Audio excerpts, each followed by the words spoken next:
Hi అండి. Hi, good morning, welcome back to my channel. ఈరోజు special recipe వచ్చేసి చింత చిగురు పెద్ద బాయిలర్ కూడా అండి. చింత చిగురు చికెన్ చాలా అంటే చాలా రుచిగా ఉంటుందండి. అబ్బబ్బా అనిపిస్తుంది. వండటంతోనే వేడి వేడి అన్నంలో తినేసినట్లయితే ఎంత కమ్మగా ఉంటుందో అన్నమాట. ఇది చపాతీల్లోకి, దోశల్లోకి, గారెల్లోకి, వేడి వేడి రైస్లోకి దేనికైనా కానీ సూపర్గా ఉంటుంది. మరి దీన్ని రెడీ చేసేద్దాం, వచ్చేయండి.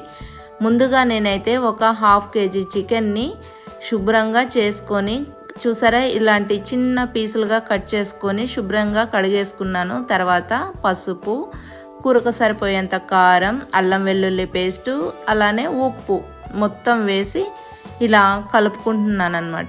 ఇలా మంచిగా మొత్తం కలుపుకున్న తర్వాత దీన్నైతే కొంచెం పైన కరివేపాకు చల్లుకొని వేరే గిన్నెలో వేసేసుకొని మూత పెట్టేసుకుంటున్నాను. ఒక 1/2 hour నుంచి 1 hour వరకు దీన్ని అలా మ్యారినేట్ చేసుకోవాలి. ఇప్పుడైతే కూరకి 2 చిన్న ఉల్లిపాయలు, అలానే 4 పచ్చిమిర్చి తీసుకొని ముందుగా ఉల్లిపాయల్ని, పచ్చిమిర్చిని మంచిగా ఇలా కట్ చేసుకున్నాను. ఇప్పుడు ఒక కళాయి అంటే కూర వండుకోవటానికి బాండీ తీసుకొని స్టవ్ మీద పెట్టి కూరకు సరిపోయేంత ఆయిల్ వేసుకొని దాన్ని అయితే వేడవనివ్వాలి. ఆయిల్ అయితే వేడైపోయిందండి. ఇప్పుడు మనం కోసి పక్కన పెట్టుకున్నటువంటి పచ్చిమిర్చి, ఉల్లిపాయలు వేసి మంచిగా ఇవన్నీ కూడాను గోల్డెన్ బ్రౌన్ కలర్ వచ్చే వరకు తిప్పుతూ వేపుకోవాలి.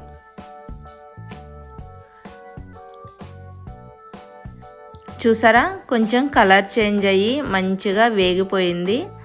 ఇలా వేగితే సరిపోతుంది. ఇప్పుడు ఇందులో మనం ఇందాకలా ఒక గంట పాటు మ్యారినేట్ చేసుకున్నటువంటి చికెన్ ఉంది కదా, అది కూడా వేసి కలుపుకోవాలి. ఇలా గంట పాటు మ్యారినేట్ చేయటం వల్ల మనం కలిపినటువంటి ఉప్పు, కారం ఇవన్నీ ఉన్నాయి కదా, ఇవన్నీ కూడాను ముక్కలకి పట్టి ముక్క అనేది చాలా రుచిగా ఉంటుంది.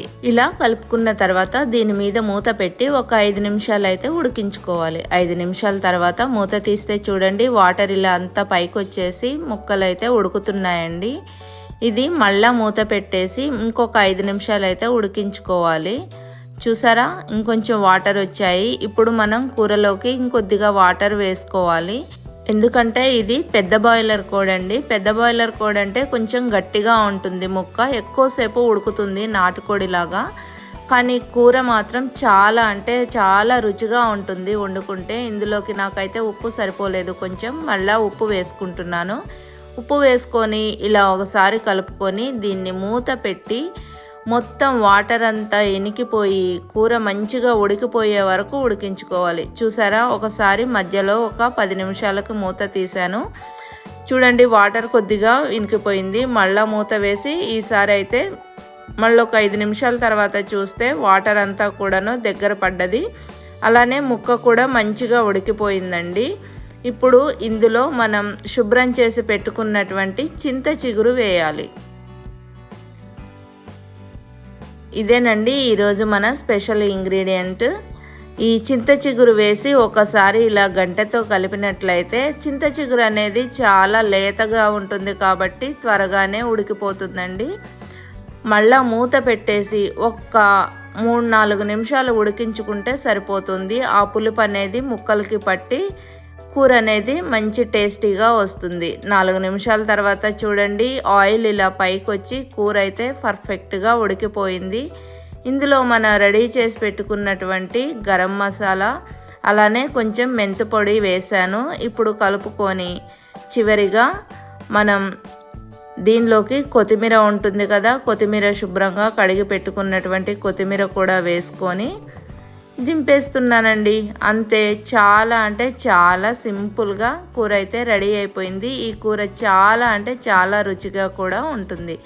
మరి మీరు కూడా మీ ఇంట్లో ఒక్కసారి ట్రై చేసి చూడండి ఎలా కుదురుతుందో. కాకపోతే ఇది పెద్ద బాయిలర్ కాబట్టి కూర అనేది ఉడకడానికి చాలా టైం తీసుకుంటుందండి. నేనైతే కుక్కర్లో ఉడికించడం నాకు ఇష్టం ఉండదు, అందుకనే నేనైతే కుక్కర్లో ఉడికించకుండా మామూలుగా ఇలానే వండేసాను. చూసారా, ఇప్పుడైతే సర్వింగ్ బౌల్లోకి తీసుకుంటున్నాను. అంతేనండి, ఎంతో రుచికరమైనటువంటి టేస్టీ చింత చిగురు చికెన్ పెద్ద బాయిలర్ కర్రీ అయితే రెడీ అయిపోయిందండి. ఇది చాలా అంటే చాలా బాగుంటుంది. ఒక్కసారి నేను చేసిన స్టైల్లో చేసి చూడండి. ఎలా కుదిరిందో కామెంట్ ద్వారా తెలియచేయండి. మీ ఫ్యామిలీ ఫ్రెండ్స్కి షేర్ చేయండి. తప్పకుండా చేస్తారు కదూ. ఇంకెందుకు ఆలస్యం, సబ్స్క్రైబ్ చేసుకోండి. Like, share, subscribe. Thank you for watching.